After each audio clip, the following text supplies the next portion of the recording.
Your mind will press delete, and then you pick up the pieces before they knock on your door, baby. So pick up the pieces so they come knock on your door, baby. Pick up the pieces, pick up the pieces, pick up the pieces, pick up the pieces.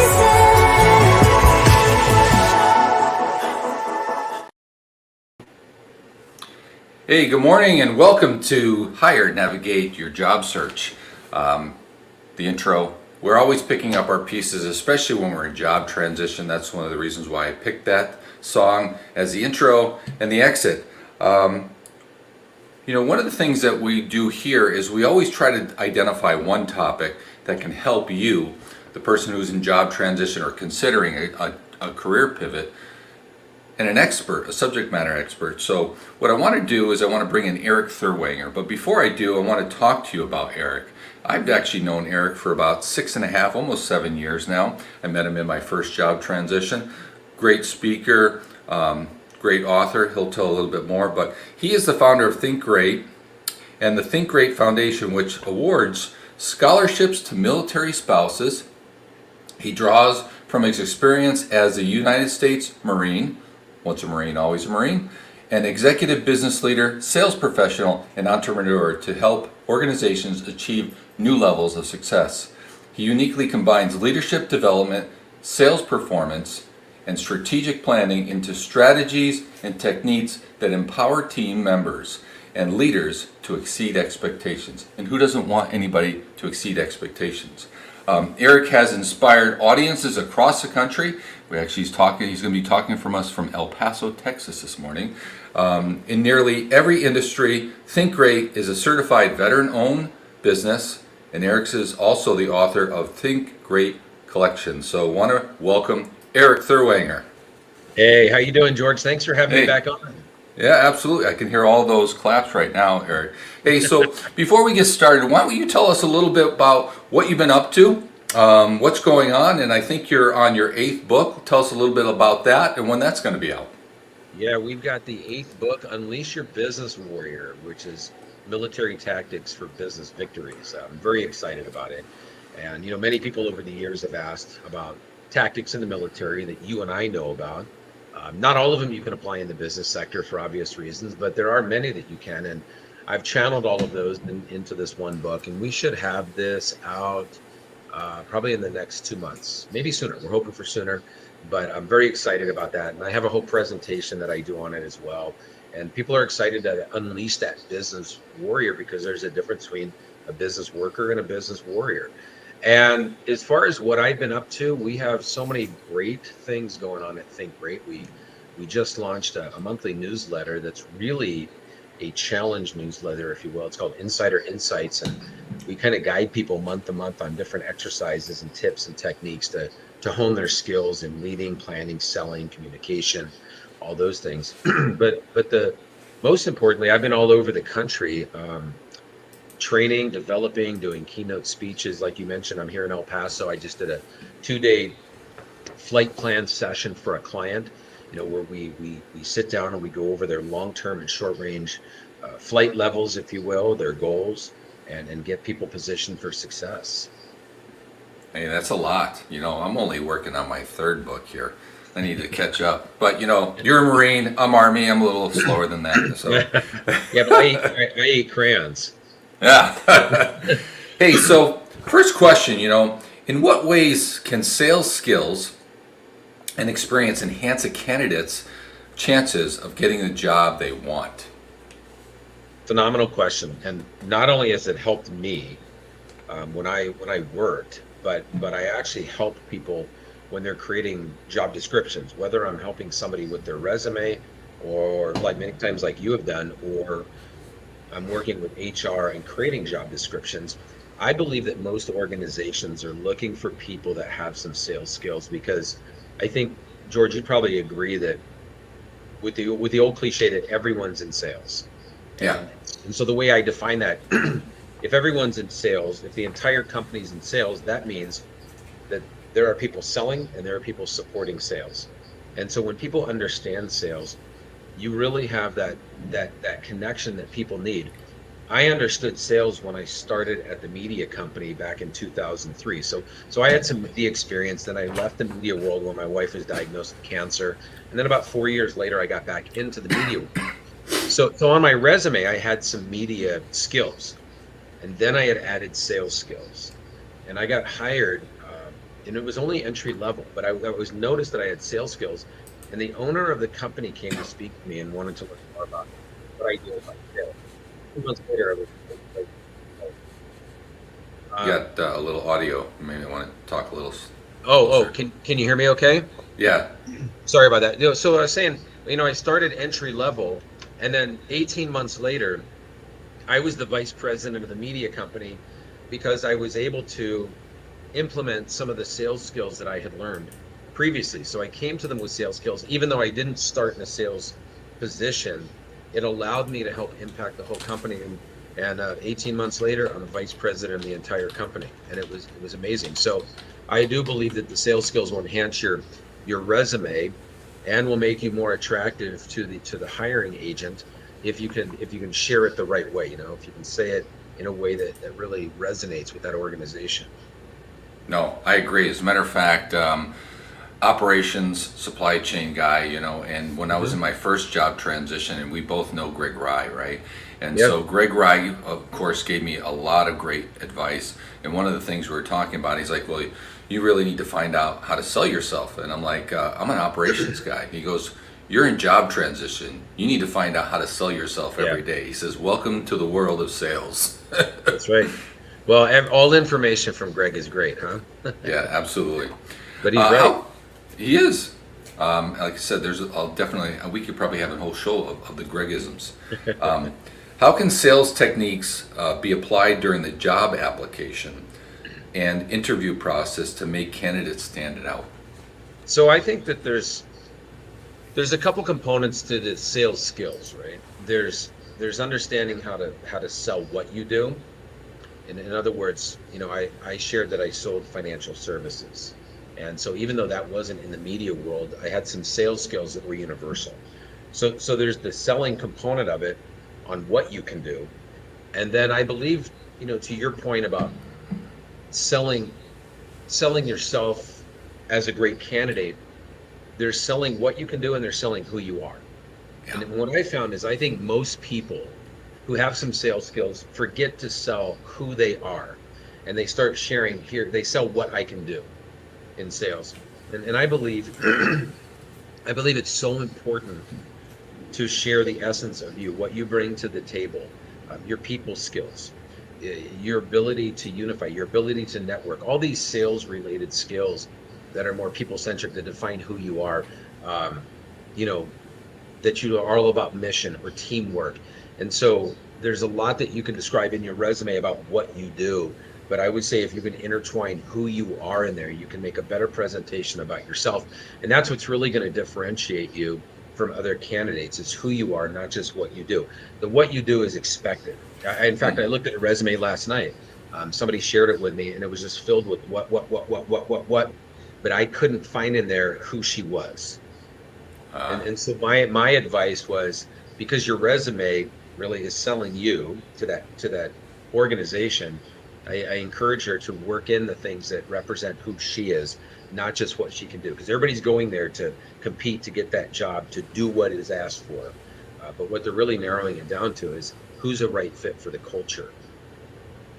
Yeah, I'm going to throw a curveball question here a little bit. Is that back in 2000 when you were working with the other media company, and I'm sure you experienced this with people coming in, and this really relates to introverts, right? They want to get into sales.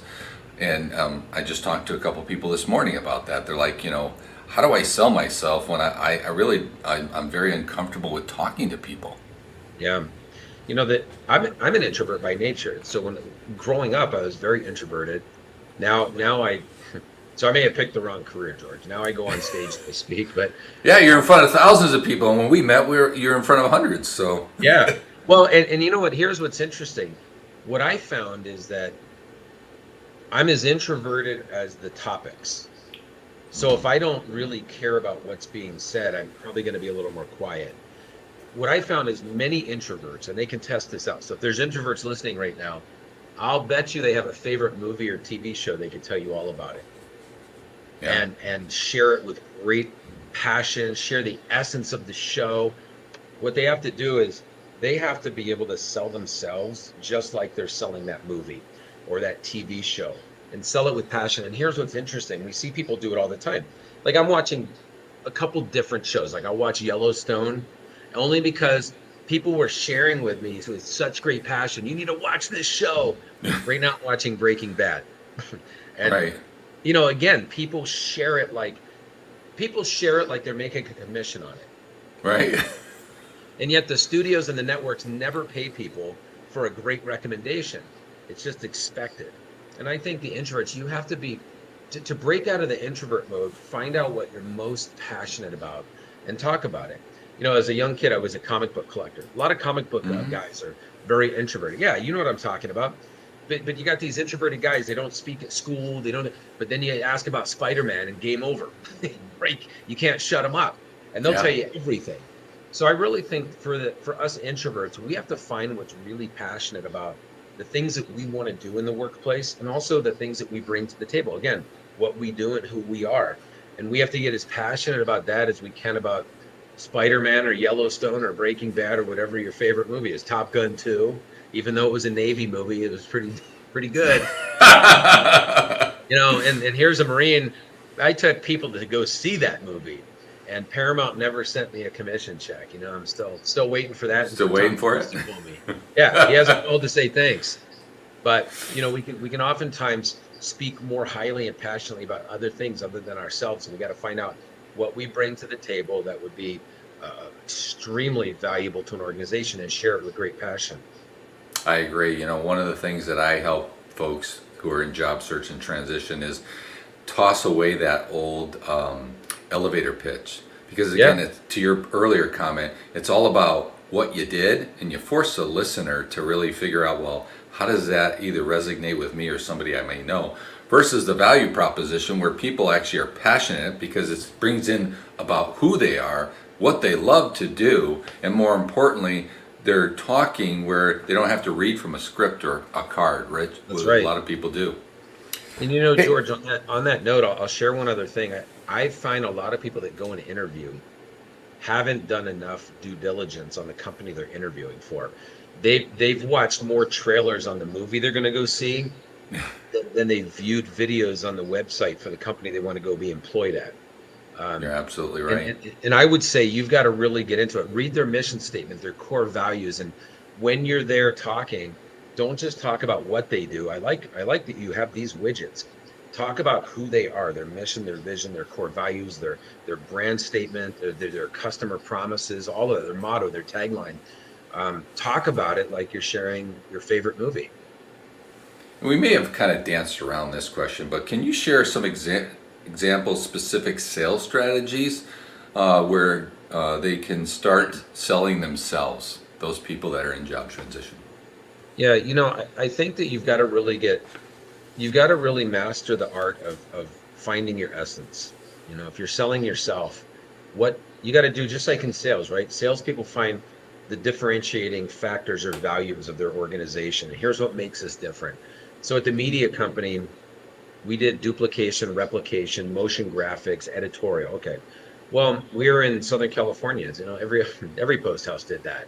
So, to go out and say, we could do your duplication. Well, there's 5 other companies within 2 blocks that could do it too. Right. We had to really get good from a sales perspective of sharing what differentiated us. Now, ours were turn times, the customer service aspect, delivery, all these little nuances, right, that our competition may or may not have done that collectively made us unique. I feel that's very important, when you're sharing about yourself and selling yourself. Find those differentiating factors. What is it that you do unique? What combination of things make you unique? When I went into the media company, I was a Marine who became a caregiver, who also worked in financial services sales and the media world. Most people don't share enough about who they are, so they leave out some of the main components. I know being in the Marine Corps, or the military for that matter, put me to the top of the pile for some companies because they assumed, all right, well, this guy probably knows leadership. You know? And yes, the Marine Corps considers themselves a leadership factory, but everybody in the military is developed as a leader. So sharing that component, because I've even met veterans that some of them aren't putting their military components on their resume, not as much Mm-hmm. as they should. You know, they may say, well, I can hit a target from 500 yards, or I can blow stuff up. I'm like, all right, well, you got to phrase it different, brother. But they're not listing some of those nuances on leadership and things like that. So I think really finding those differentiating values about yourself is important. Well, Your own back. unique combination.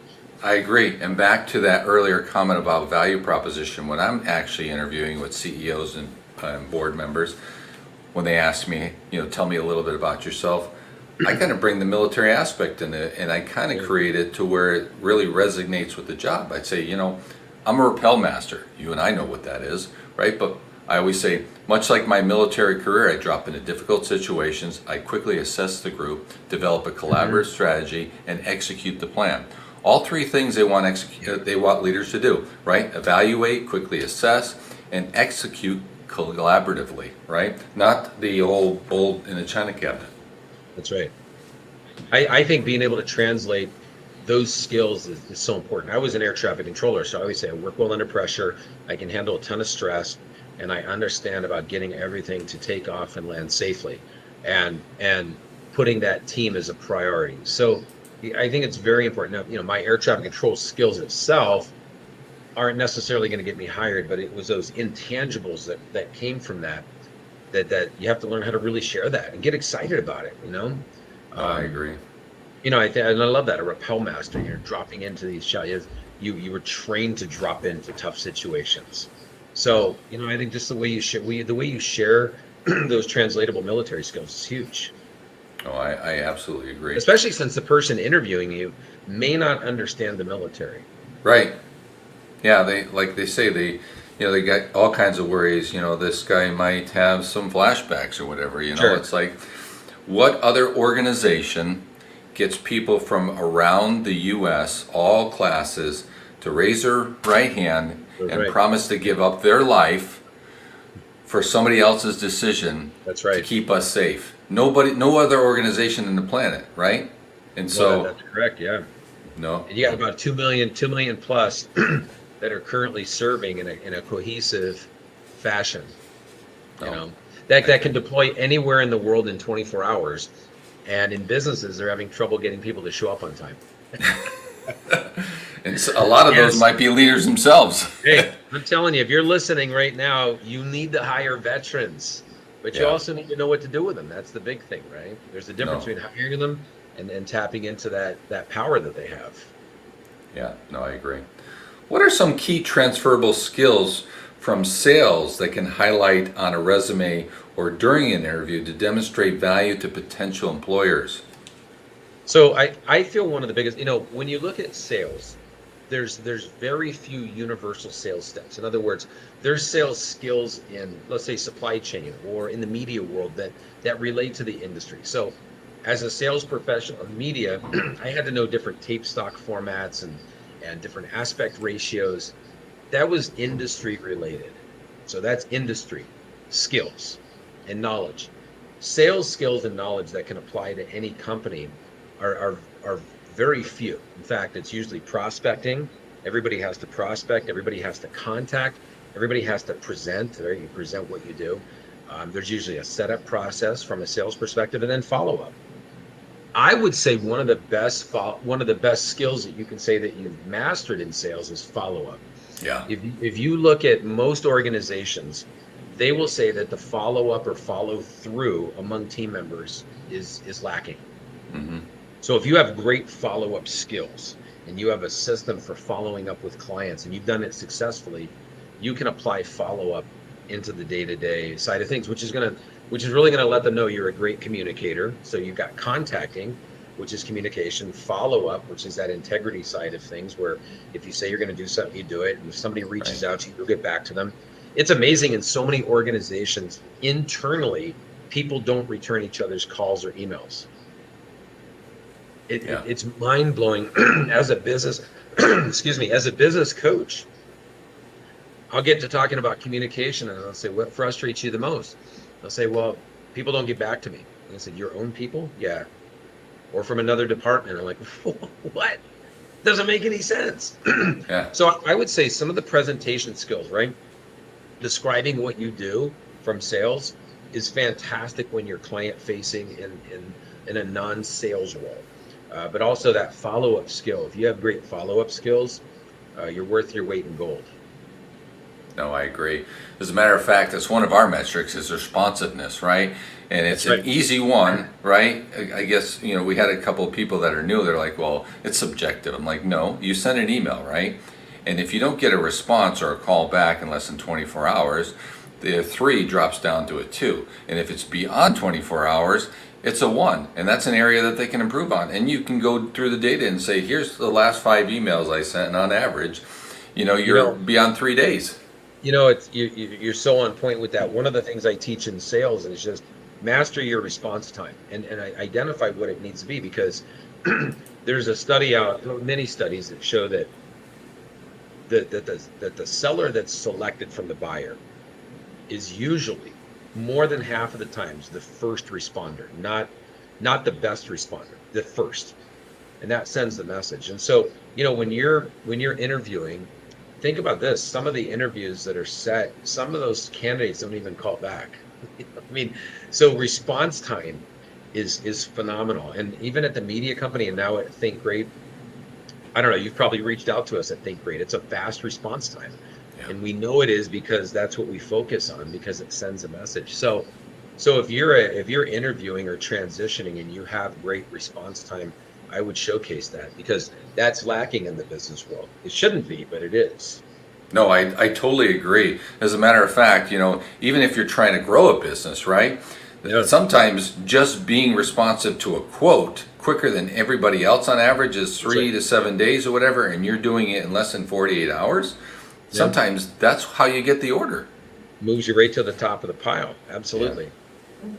So, hey, how can people use the sales background or the sales knowledge that they have as they're going and developing through job transition to negotiate a higher salary or better benefits package during the job offer stage?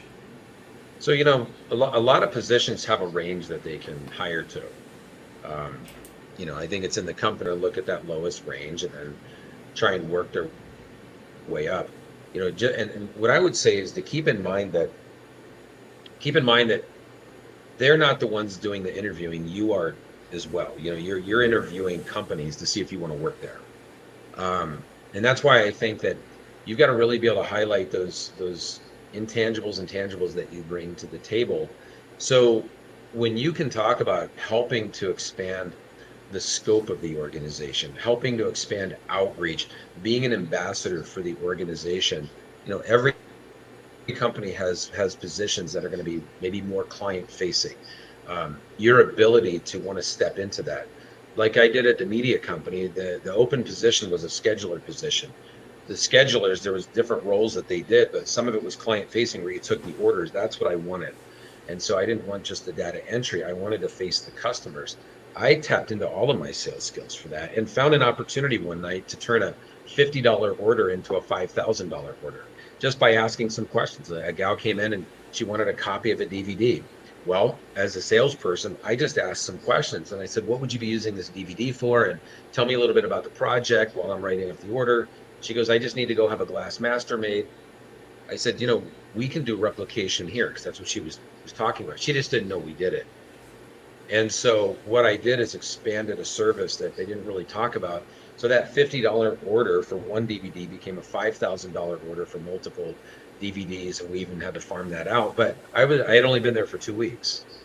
And so, I feel that when you talk about enhancing an organization, that's a very valuable skill, and expanding their scope. So some of the sales skills that you have, it's not just about the sale itself. It's about outreach. It's about spreading the message of the organization, being an ambassador for that business. That's what I became for the media company.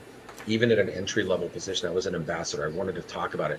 A lot of organizations, here's your sales skills kicking in. Find out if the organization does events.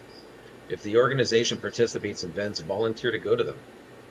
Most people avoid going to the events. I mean, they'll go for the free food and the beer or whatever, but I mean, volunteer to work it, volunteer to work that. So I went to every event for the media company. I wanted to go, and I tapped into my sales skills for that. Now, I wasn't necessarily there pitching, like you said earlier, George. I was there representing, being a face for the company. So I think to find out about the events, any events or networking events that they go to, beyond that, industry events, go to all of that for them. Let them know, because they're looking for people. I even told the media company, I like the after hours events. I'll go to those. I immediately went to the top of the pile because a lot of their people they have the 9 to 5, the 8 and skate mentality. They want to get in and out. And here's someone saying, I don't mind showing up early. I don't mind showing up late. We showed up early in the military, right? What was the Army's motto for many years? We do more before 7 a.m. than most people do all day. Yeah. So, I think that from the sales side, look for the outreach, even if it's community outreach. Be involved with that. Be involved in industry events with them, because they're going to struggle to get people to do it the right way. People will attend, but not everybody will work the event the right way. 2 points. I love the 8 and skate motto there. Second, I probably need a lot more sales training, because 10xing, like Grant Cardone says, you took $50 and turned it into $5,000. That's huge. Yeah. Well, and I think it's about, really what it is that it's about asking the right questions. And I think most salespeople, even today, they're not having the success they want because they're not consistently enhancing their questions. And the questions are going to give you the answer you need. So if you got subpar questions, you get a subpar answer, and that's going to go nowhere. I knew the question to ask. I asked it from a sales perspective, but I combined a sales question and an industry question, and I was able to help her and guide her, and it was hugely successful. No, that's great. Are there any specific industries or job roles where sales experience is a particular valued or sought after for employers? It's interesting because I can give the generic answer that they all need it, right? I think every organization has a sales component, just like the military does. It's called recruiting. Yeah. So, or even charity events, right? There's fundraising. So there's always that sales component to it. But what I'm seeing right now is there are some industries that got hit hard through COVID that are, as they're rebounding, they're really looking for great salespeople. I would say in the automotive industry, they're looking for great salespeople. I'll tell you another industry that banking is looking for great people for sales. And I'll tell you what, I do a lot of coaching with a lot of banks. They do not consider themselves as salespeople, yet they bring me in for sales training because I have a language on sales that they'll speak. So banks are great opportunities because they all want people who have some sales skills and aren't afraid of it. But most people that work at banks don't think of themselves as sales, yet they're doing it all day. Also, the broadcast media world, radio and television, they are hungry for great salespeople right now. So, and that's a very exciting industry too, right? Radio and TV. So, and they're reinventing themselves in many ways because of streaming. So you're talking about industries that right now need very collaborative, innovative, out of the box people. Then if you have sales skills, again, you're worth your weight in gold, and there's a ton of opportunity there. No, I agree. Which leads into the next question. What advice would you have for job seekers looking to improve their sales skills or gain sales experience to boost their job performance or prospects? I think that, like you said earlier, going to some sales trainings is important, right? Finding out that, but not all sales trainings are created equal. In fact, I don't like most of the sales training I see. Of course, I like mine, George. I think mine is really great. They are great. I think there's a lot of antiquated sales training out there. So here's what I would advise on that. If you're gonna grow in your sales skills, find somebody that has a style that is genuine to you. I've never liked the idea of closing. I don't even like the word. I don't like closed-minded people. I don't like closed doors. I don't like closed arms. I don't like that. And then they'll tell you got to close this person. If you were going to sell to your mom, you would never hard close her, or you shouldn't. So I like the word open. I don't like to sell and close. I like to share and open. So that's my style. So I share like it's my favorite movie. I open the opportunities, I open dialogue, I open relationships. So yes, if you're going to increase your sales skills, I'll say be careful of who you're following. They may not do it in a way that's genuine with who you are. It's not that they're not successful, it's just that you may not like that. Once you find that style that you like, then you're gonna set up times to maybe shadow that person or try out some of those techniques. And I would say that the best sales training in the world is just that in person, that dialogue, when you get together with somebody and share what it is that you do. So if you work at a current company right now and you go out with the sales team, watch how they share. I did it at the media company. I went out and watched the sales director, and he wasn't good. He thought he was, but he really wasn't. And so when you bring sales skills, and now I didn't tell him that I was entry level, but I worked with him on some techniques too. So I would say if you're going to practice your sales skills, you can also do something that's very important in sales, which is drill for skills. So that's why we have friends and colleagues where you practice on them. You can practice the ways, and there's no tougher sales presentation than the people that know you. I would much rather test something out and go out and share something to somebody I don't even know than my own team, because they're going to critique you up and down, but that's what you need.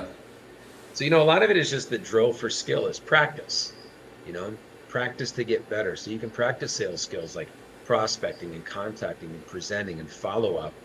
And then hopefully you have an opportunity at the organization to do some of it. No, that's great.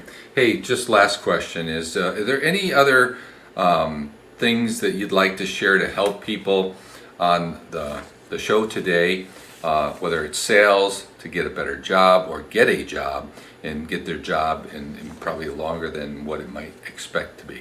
So I'm going to share the biggest gold nugget because I have the opportunity to go into businesses all over the country. So I'm meeting with people that are hiring. I'm meeting with the leaders. I'm meeting with the owners. You're getting a vibe on what everybody wants right now.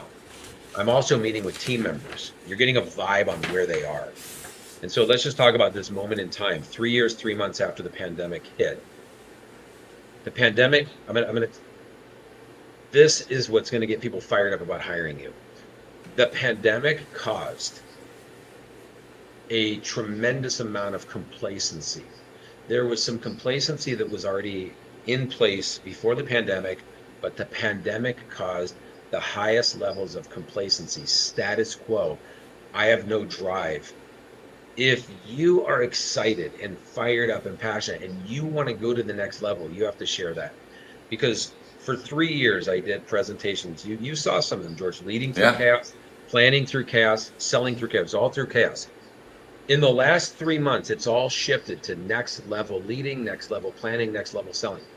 Everybody wants to go to the next level. Business owners, business leaders, companies, they want to go to the next level. Be a next level player. Talk about going to the next level. Talk about helping organizations move from status quo to status grow. Talk about replacing complacency with urgency. Have a pep in your step. Like you said earlier, be that first responder. Yep. Everybody wants to go to the next level, but people need permission to go. So if you're listening right now, you have permission to go to the next level, and you should go to the next level because that's what organizations are looking for right now. They're looking. And very few people are out there. That's right. Most people are stuck in a complacency mindset. So if you're not, and you can switch it to an urgency mindset, again, you're worth your weight in gold. I totally agree. That's great. Well, Erik, it's been a pleasure. I want to thank you for taking the time to jump on the show. If you would stay back in the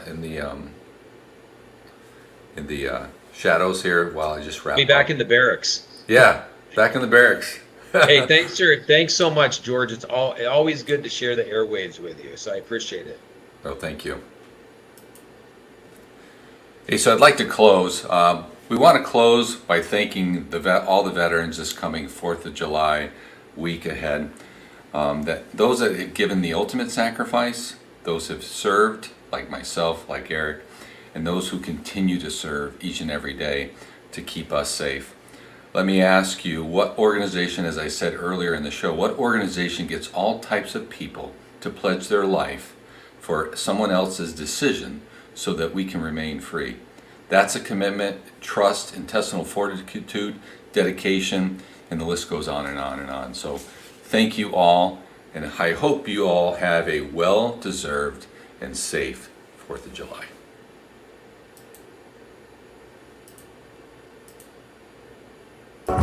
You're my